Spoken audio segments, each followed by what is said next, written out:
Hello बच्चों, as Anglo classes में आप सबका स्वागत है। और मैं डॉक्टर आरती सिंघल आज आपको क्लास 9th में चलने वाली इंग्लिश में पोएम है विंड, जो बी हाइव का सेकंड चैप्टर है, सेकंड पोएम है, वो मैं आपको पढ़ाने जा रही हूँ।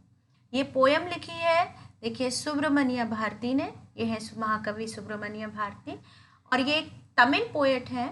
ये तमिल पोएट थे, ये तमिल में पोएम्स लिखते थे। और ये जो विंड है ये भी उन्होंने तमिल में लिखी थी। इसका ट्रांसलेशन इंग्लिश में जो किया था वो that is done by A.K. Ramanuj. ठीक है, अब आप इस पोएम से पढ़ने से पहले आप मेरे कुछ प्रश्नों का जवाब दीजिए। आप मुझे बताइए, can anyone ever see the wind? क्या कोई हवा को देख सकता है? Can anyone feel the wind? क्या कोई हवा को महसूस कर सकता है? Why is wind important for us? And how can strong wind harm us? इस पोएम में हम आपको बताएंगे कि स्ट्रॉन्ग विंड हमें कैसे हार्म करती है। देखिए, ये है कि पोएट इसमें कहते हैं, सबसे पहले तो ये जो है विंड है, हवा है, ये एक नेचुरल फिनोमेना है। और ये नेचुरल फिनोमेना माने एक प्राकृतिक फिनोमेना है। और ये बात कर रहे हैं कि हवा क्या क्या डिस्ट्रक्ट कर सकती है, नष्ट कर सकती है, संहार कर सकती है। और हम how can we make friends with it, हम इसके साथ कैसे मित्रता कर सकते हैं। देखिए, फर्स्ट लाइन देखिए, विंड कम सॉफ्टली। अब जो पोएट है वो विंड से कह रहा है कम सॉफ्टली, यानी धीरे धीरे बहो, धीरे धीरे चलो। Don't break the shutters of the window, यानी विंडोज यानी खिड़कियां, शटर माने दरवाजे, डोर्स। सो डोंट ब्रेक, खिड़कियों के दरवाजे मत तोड़ो।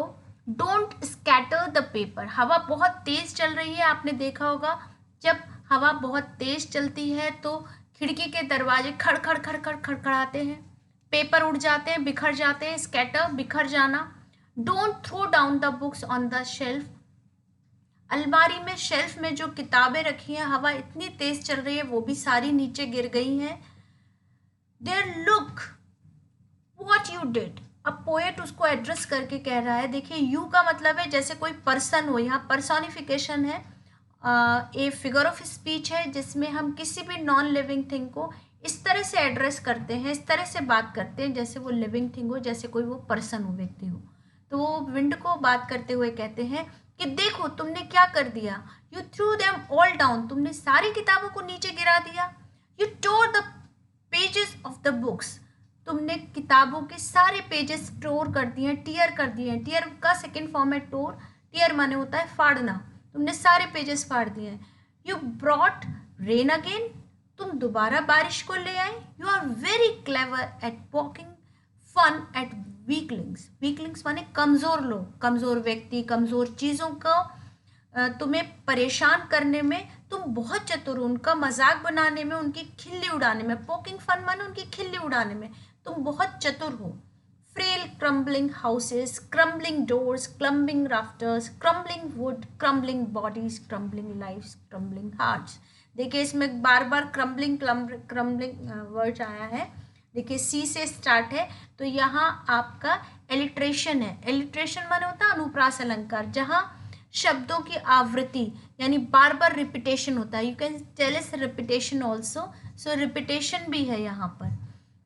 तो कहते हैं फ्रेल क्रम्बलिंग हाउसेस, जो कमज़ोर घर थे वो क्रम्बल्ड हो गए, गिर गए, नष्ट हो गए। क्रम्बलिंग डोर्स, दरवाजे जो हैं वो नष्ट हो गए हैं। और इसके अलावा दरवाजे टूट गए। और क्या क्या और तोड़ा है, देखिए, क्रम्बलिंग राफ्टर्स, राफ्टर्स छत के ऊपर जो बल्लियां लगी रहती है या जो बीम पड़ी रहती है उसे राफ्टर बोलते हैं, तो वो भी तुमने तोड़ दिया है। क्रम्बलिंग वुड, लकड़ियां तोड़ दी। क्रम्बलिंग बॉडी, शरीर तोड़ दिए। शरीर नष्ट हो गए या शरीर तोड़ दिए का मतलब है, आपने देखा होगा बहुत कमज़ोर लोग जब होते हैं तो बहुत तेज़ हवा चलती है या कोई आंधी तूफान आता है तो कई बार बहुत लोग अपने जीवन को खो देते हैं। क्रम्बलिंग लाइफ, जीवन को भी तुमने नष्ट कर दिया है। क्रम्बलिंग हार्ट्स, बहुत सारे हृदय तुमने तोड़ दिए हैं।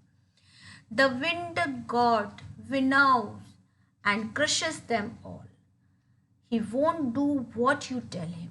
ये कह रहे हैं जो यहाँ इन्होंने विंड को गॉड की तरह कहा है कि ये जो हवा है, हवा देवता, पवन देवता, विनाउस, विनाउस में क्या होता है कि जो भी शेफ होता है, विनाउस में एक प्रोसीजर होती है जिसमें हम क्या करते हैं, ग्रेन्स को अलग करते हैं और जो शेफ होती है, जो घास फूस होती है, उसको उड़ा देते हैं। तो ये कह रहे हैं कि तुमने कमज़ोर लोगों को नष्ट कर दिया है और जो मजबूत थे वो बच गए हैं। ये कह रहे हैं कि you won't do what you tell him, ये वो नहीं करेगी हवा जो तुम उससे कहोगे। So come let's build strong homes, let's join the doors firmly, practice to firm the body, make the heart steadfast. इसलिए कहते हैं यदि तुम्हें विंड से, हवा से मित्रता करनी है तो अपने घरों को मजबूत बनाओ, अपने दरवाज़ों को फर्मली, बहुत दृढ़ता के साथ जॉइंट करो, उसको जोड़ो। Practise to firm the body, अपने शरीर को मजबूत बनाओ। Make the heart steadfast, अपने दिल को मजबूत बनाओ। Do this and the wind will be friends with us, यदि तुम ऐसा करोगे तो हवा तुम्हारी मित्र बन जाएगी। मतलब तुम्हें उसके डिस्ट्रक्शन से कोई असर नहीं पड़ेगा, चाहे वो कितनी भी तेज बहे। The wind blows out weak fires, जो हवा होती है वो तेज आग को बुझा देती है। He makes strong fires roar and flourish, लेकिन जो मजबूत होते हैं उनको और मजबूत कर देती है। मेक देम मोर स्ट्रॉन्ग, उनको और स्ट्रॉन्गर बना देती है। हिज फ्रेंडशिप इज गुड, उसकी फ्रेंडशिप अच्छी है, लेकिन we praise him every day, इसलिए हम उसकी रोज प्रशंसा करते हैं। हिज फ्रेंडशिप इज गुड, उसकी मित्रता अच्छी है। देखिए ये मैंने इसको आपको पिक्चर्स में बताया है। देखिए किस तरह से हवा चली और उसने सारी किताबों को बिखेर दिया, खिड़कियों के दरवाजे खुल गए, सारे पेपर्स को उड़ा दिया। देखिए बारिश भी लेकर आती है हवा, और देखो मकानों को किस तरह से तोड़ दिया है। आप ये देखिए, इस प्रोसीजर को विनोइंग कहते हैं, जिसमें अनाज अलग करा जाता है और जो शेफ होता है उसमें घास फूस होती है उसको उड़ा दिया जाता है। देखिए किस तरह से हवा जब जंगलों में आग लग जाती है तो उस आग को कैसे बढ़ा देती है और स्ट्रॉन्ग कर देती है।